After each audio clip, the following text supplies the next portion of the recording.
একটি গ্রামে রহিম নামে এক কৃষক বসবাস করত। সে ছিল অনেক পরিশ্রমী। মাঠের মধ্যে তার একটা জমি ছিল, সেটাতে সে অক্লান্ত পরিশ্রম করে তার জীবিকা নির্বাহ করত। তার পরিবারটি ছিল ছোট।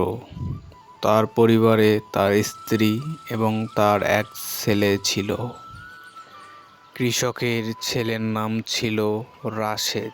সে চাইতো শহরে গিয়ে পড়াশোনা করে চাকরি করবে। সে বলে, গ্রামে থাকা মানে পিছিয়ে থাকা।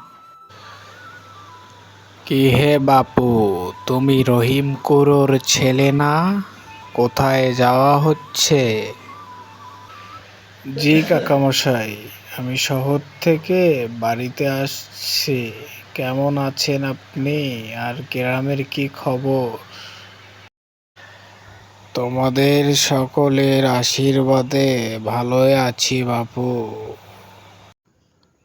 বাড়ি গিয়ে বিশ্রাম করো বাবা। শহর থেকে এসেছো, আমি একটু মাঠে যাব, মাঠে কাজ আছে।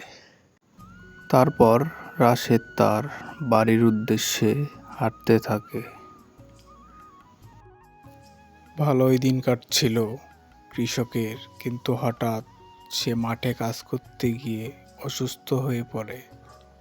বাড়িতে এসে সেটা জানতে পারল রাশেদ।